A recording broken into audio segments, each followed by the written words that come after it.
नमस्कार। कभी इस समंदर किनारे गए हैं तो जरूर देखा होगा कि पानी का लेवल कभी एक जैसा नहीं रहता। कभी लहरें पैरों को छूती हैं तो कभी बहुत दूर चली जाती हैं। समंदर की इसी दिलचस्प चाल को कहते हैं ज्वार भाटा। और आज हम इसी के पीछे का साइंस समझने वाले हैं। तो सवाल यह है कि आखिर ऐसा होता क्यों है। ये सिर्फ लहरें नहीं है, बल्कि पूरे समंदर का लेवल है जो दिन में कई बार बदलता है। क्या कोई अनदेखी ताकत पानी को अपनी तरफ खींच रही है? चलिए इस मजेदार पहेली को सुलझाते हैं। आज की हमारी बातचीत में हम सबसे पहले तो ये जानेंगे कि ज्वार भाटा होता क्या है। फिर इसके पीछे के कारणों को समझेंगे।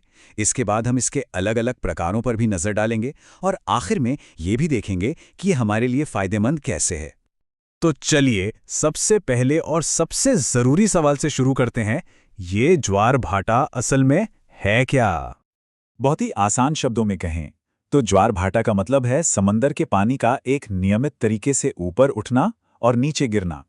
ये एक कुदरती प्रक्रिया है जो खासतौर पर चांद और सूरज की ग्रेविटी मतलब गुरुत्वाकर्षण बल और हमारी धरती के घूमने की वजह से होती है। अच्छा, तो ज्वार भाटा एक ही प्रक्रिया है, पर इसके दो हिस्से हैं। एक है ज्वार और दूसरा है भाटा। आखिर इन दोनों में फर्क क्या है? देखिए, ये बहुत ही सीधा सा है। जब समंदर का पानी ऊपर चढ़कर किनारे की तरफ आता है तो उसे हम कहते हैं ज्वार, और जब वही पानी नीचे उतरकर वापस समंदर की ओर लौट जाता है तो उसे कहते हैं भाटा। और हाँ, ये कोई एक दो बार होने वाली घटना नहीं है। एक दिन में आमतौर पर 2 बार ज्वार आता है और 2 ही बार भाटा। ये एक लगातार चलने वाला साइकिल है।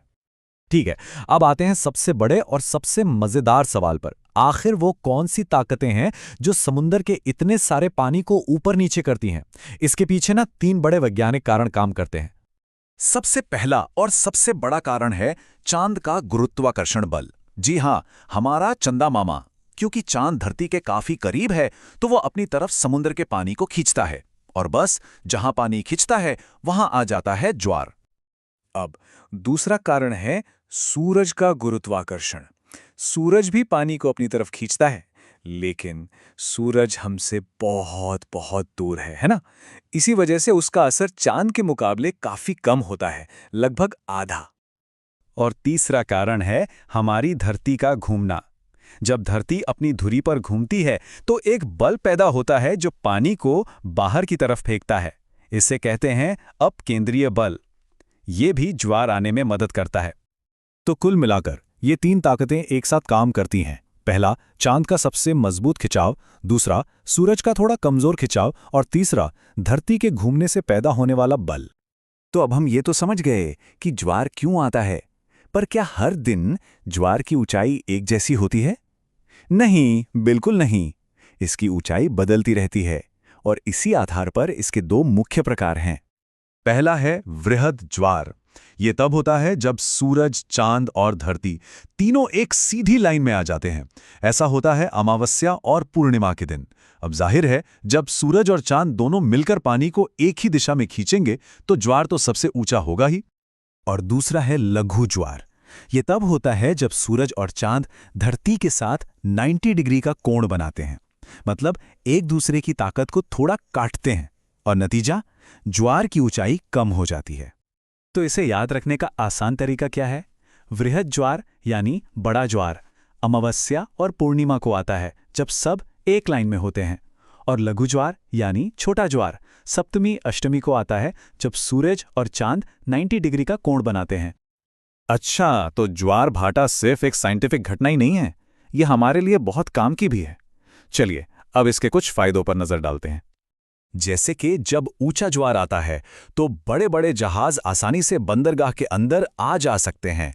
मछुआरों को भी बहुत फायदा होता है क्योंकि ज्वार के साथ ढेर सारी मछलियां किनारे पर आ जाती हैं। और तो और इससे बिजली भी बनती है जिसे हम टाइडल एनर्जी कहते हैं। और हाँ, एक तरह से ये प्राकृतिक सफाई कर्मचारी भी है। भाटा अपने साथ किनारे की गंदगी को बहाकर समंदर में ले जाता है। तो चलिए आज हमने जो भी बातें की उन्हें एक बार फटाफट से दोहरा लेते हैं। तो आज हमने जाना कि ज्वार भाटा समंदर के पानी का वो प्राकृतिक उतार चढ़ाव है जो चांद, सूरज और धरती के घूमने की वजह से होता है। हमने इसके 2 प्रकार वृहद और लघु ज्वार को भी समझा, और ये भी देखा कि ये हमारे लिए कितना फायदेमंद है।